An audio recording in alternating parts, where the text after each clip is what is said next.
BM Diah memiliki nama asli Burhanuddin dan ayahnya bernama Muhammad Diah. Dan juga pada akhirnya BM Diah menambahkan nama ayahnya kepada namanya sendiri dan jadilah nama Burhanuddin Muhammad Diah. Ayahnya berasal dari Barus, Sumatera Utara dan bekerja sebagai penerjemah.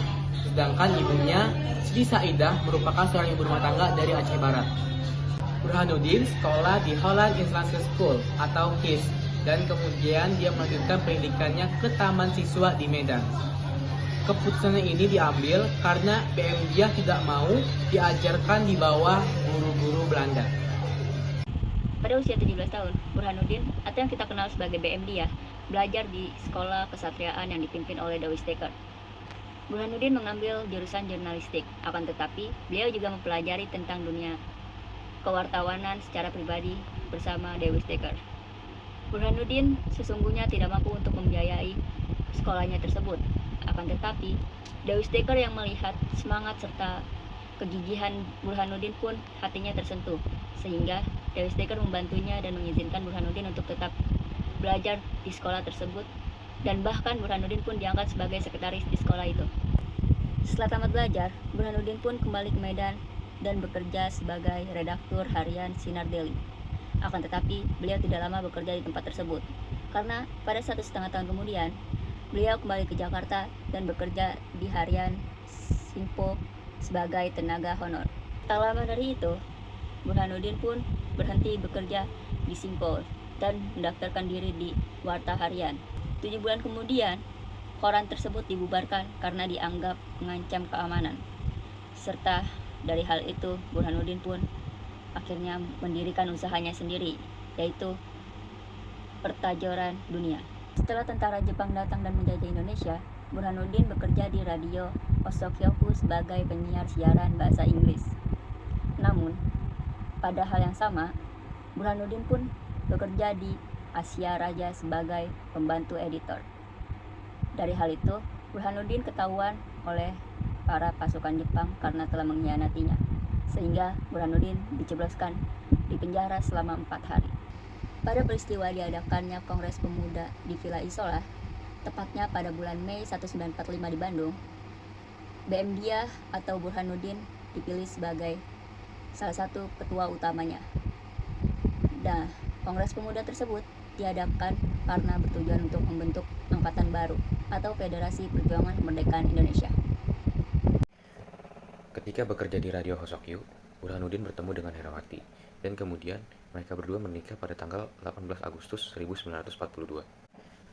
Pada akhir September 1945, dia bersama sejumlah rekannya seperti Yusuf Ishak dan Rosian Anwar berusaha merebut percetakan Jepang yang bernama Jawa Shimbun yang menerbitkan harian Asia Raja. Namun kenyataannya malah berbalik. Percetakan itu pun malah jatuh ke tangan dia dan juga rekan-rekannya. Pada 1 Oktober 1945, BM Diah mendirikan Harian Merdeka. Dia menjadi pemimpin redaksi. BM Diah memimpin surat kabar ini hingga akhir hayatnya. Ketika BM Diah baru saja memimpin sebuah redaksi, seseorang Soekarnois terpaksa diberhentikan atas desakan dari pemerintah Orde Baru. Sementara Rosian Anwar mendirikan sendiri surat kabarnya yang bernama Harian Pedoman. Pada April 1945, bersama istrinya Herawati, BM Diah mendirikan sebuah koran berbahasa Inggris yang bernama Indonesian Observer. Dan ia juga pernah bertolak pandangan dengan pihak militer setelah peristiwa 17 Oktober 1952 yang dimana KSAD dan 7 perwakilan Panglima Daerah meminta DPRS dibubarkan.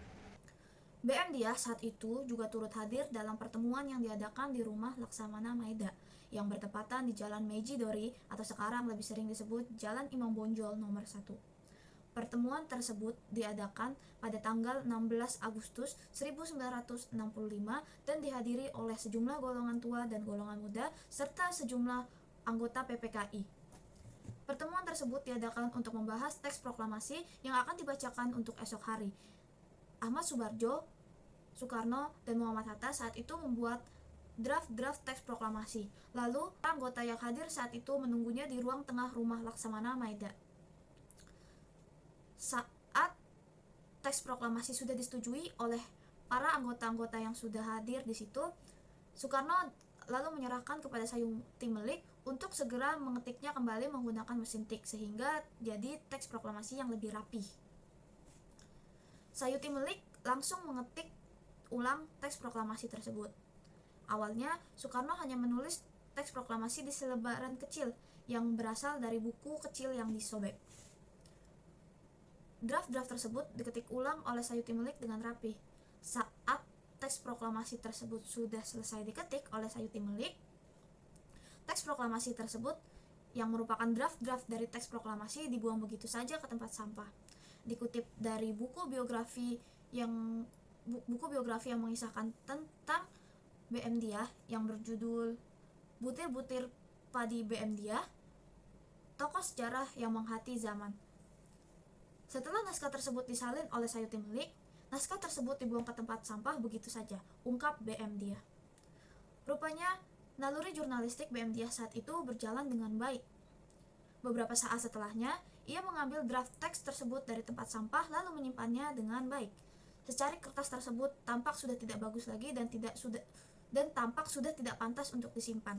Namun, siapa sangka apa yang dilakukan oleh BM Diah merupakan hal yang sangat penting bagi sejarah proklamasi Indonesia.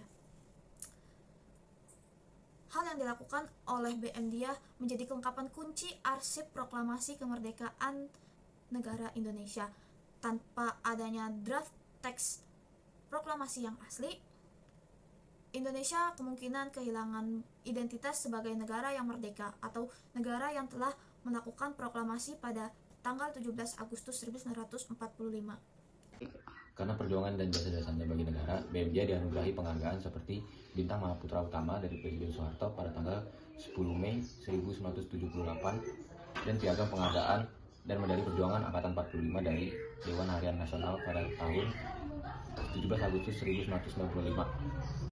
BM Diah meninggalkan seorang istri yang bernama Herawati Diah. Bersama Herawati Diah, dia menghasilkan 2 anak perempuan yang bernama Nurdi dan Adiniawati Diah, dan menghasilkan 1 orang anak laki-laki yang bernama Nurman Diah, yang merupakan mertua dari aktris Selomita Diah. Ia mengembuskan nafas terakhirnya pada tanggal 10 Juni 1996 dan dimakamkan di Taman Makam Kalibata.